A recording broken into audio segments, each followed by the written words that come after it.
Voici Josh. Aujourd'hui, dans The Infographics Show, nous expliquons pourquoi OpenAI risque de manquer d'argent, mais pas pour la raison que vous imaginez.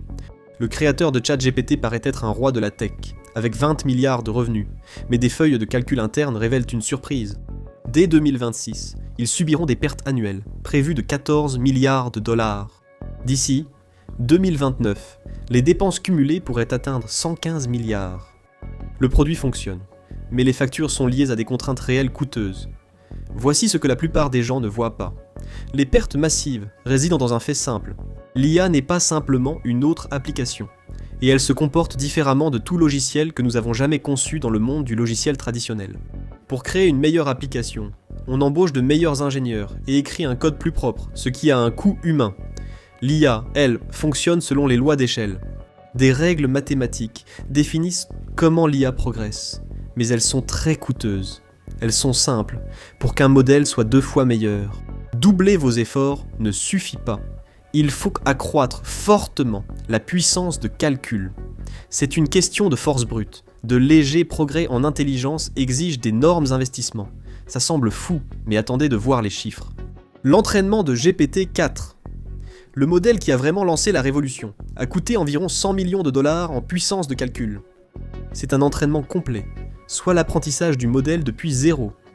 Pour une grande entreprise technologique, c'est coûteux, mais faisable. Les modèles de pointe attendus en 2026 et 2027 suivront d'autres règles. Leur entraînement pourrait dépasser 1 milliard de dollars.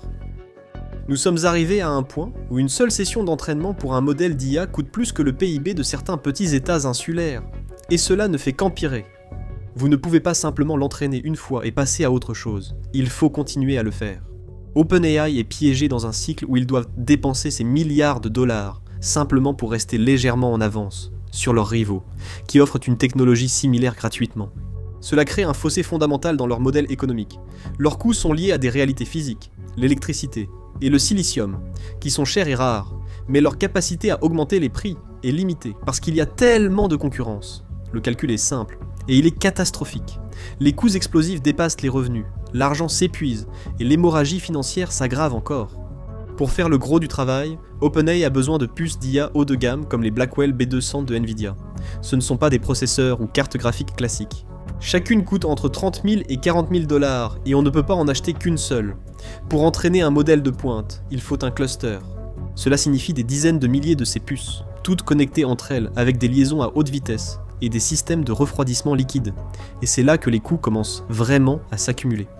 Le problème n'est pas seulement l'achat des puces, mais aussi leur durée de vie limitée. Contrairement à une machine dans une usine ou à un camion de livraison, qui peuvent fonctionner pendant 20 ans, le matériel d'IA ne dure pas. Il devient obsolète dès que la génération suivante de puces arrive sur le marché. Et ensuite, les entreprises essaient de rattraper leur retard. OpenAI doit remplacer l'ensemble de son système de puces, environ tous les 18 mois à 3 ans, simplement pour rester compétitif face à Google et Meta.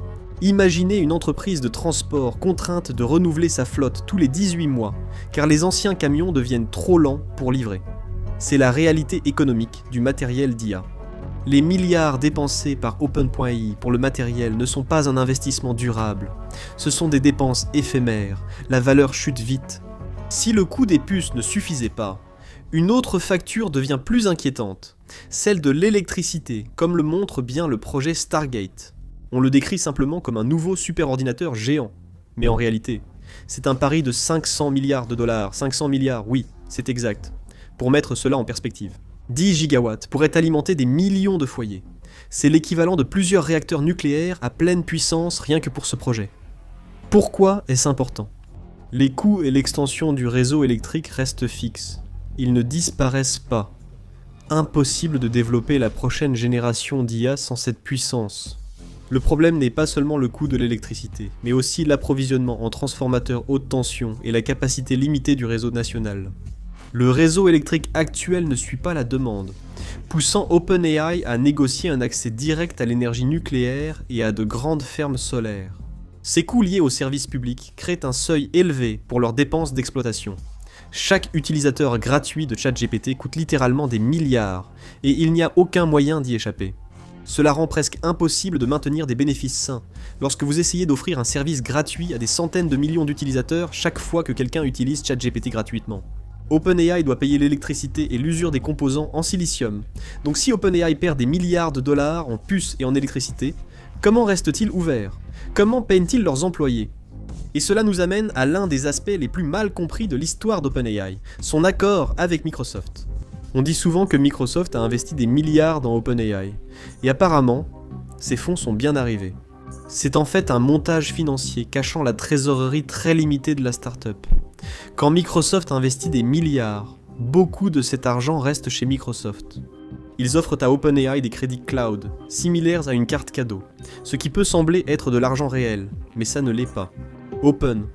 IA peut inscrire cela comme capital levé, semblant être de la liquidité.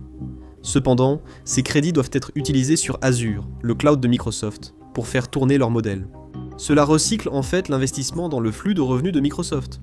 Cela augmente les revenus cloud de Microsoft et le cours de son action. Voici le point dangereux. Vous ne pouvez pas payer vos employés avec des crédits cloud.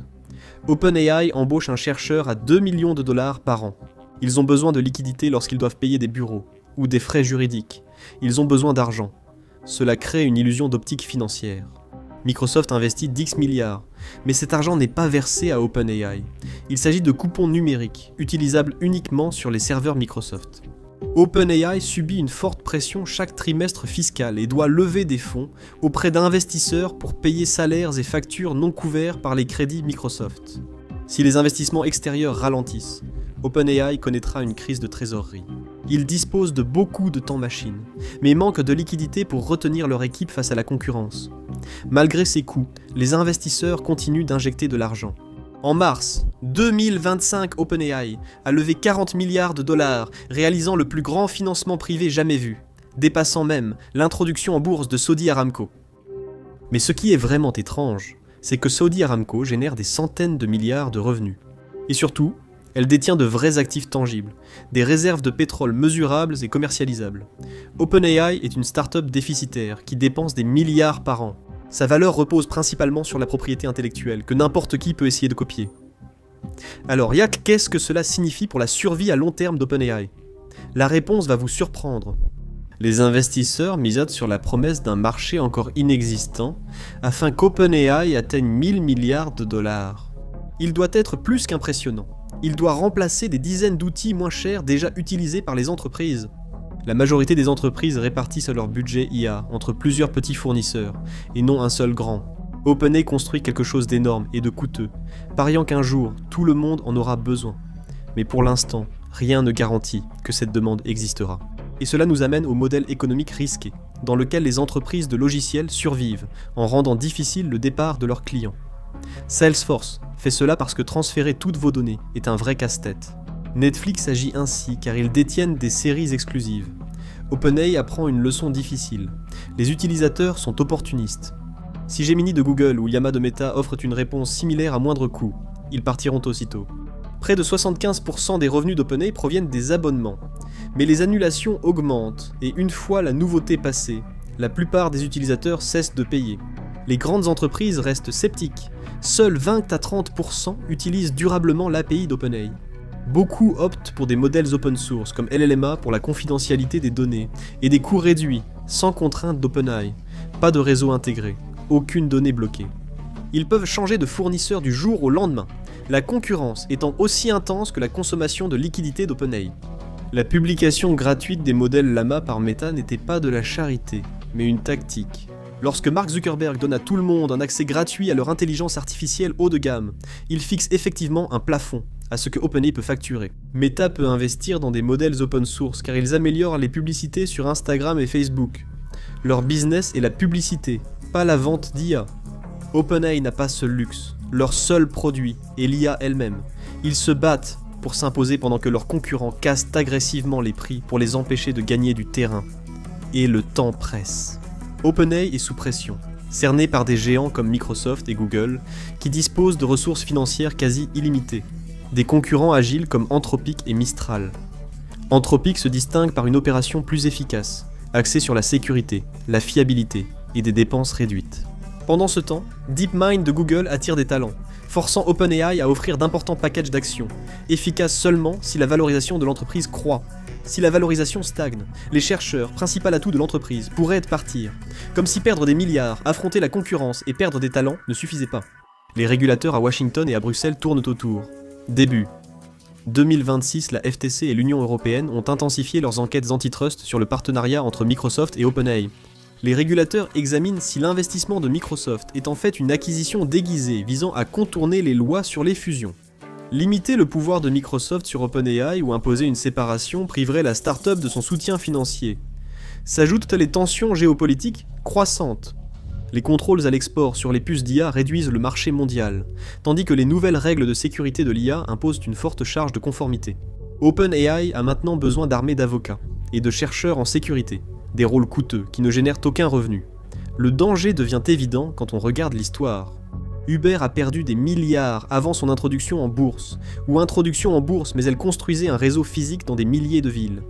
Tesla a connu des difficultés pendant des années, mais elle construisait des usines et un réseau mondial de bornes de recharge.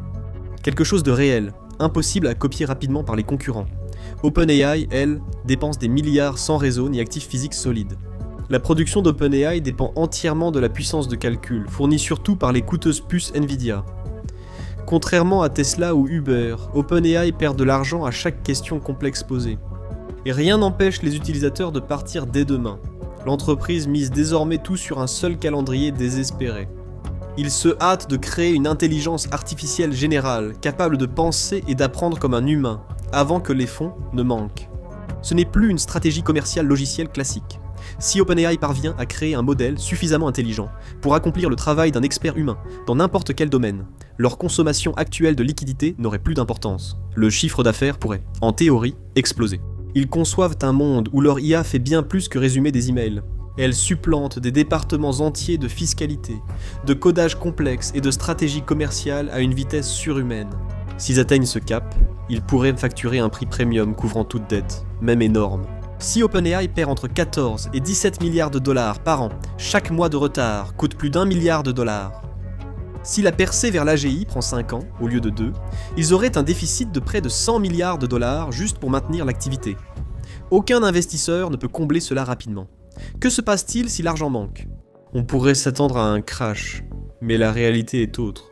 Le plus probable n'est pas un effondrement, mais une absorption discrète. Selon les prévisions, les liquidités obtenues lors des levées de fonds de 2025 seront presque épuisées d'ici mi-2027. À ce stade, OpenAI devra choisir entre lever un nouveau tour à une valorisation moindre, réduisant les stocks options des employés, ou vendre. Microsoft est l'acheteur naturel, et peut-être le seul. Ils hébergent déjà les systèmes d'OpenAI sur Azure, et ils ont une intégration poussée avec le logiciel. De plus, Microsoft possède plus de 80 milliards de dollars en liquidité, faisant d'elle l'une des rares entités capables de suivre les dépenses d'OpenAI. Pour Microsoft, c'est le joyau de la couronne, moteur de la prochaine ère informatique. Pour les investisseurs, c'est une vente à bas prix, qui assure leur survie. C'est la fin de la frontière des startups. OpenAI a montré que le passage à l'échelle marche, mais uniquement avec un budget d'État. La révolution de l'IA est devenue industrielle, où le succès se mesure en hectares de centres de données, et non en lignes de code. OpenAI a lancé cette tendance. Mais elle manque de ressources pour rivaliser seule, et risque désormais d'être absorbée par une entreprise plus grande. Découvrez pourquoi l'humanité n'est pas prête pour la super-intelligence artificielle, ou cliquez sur cette vidéo.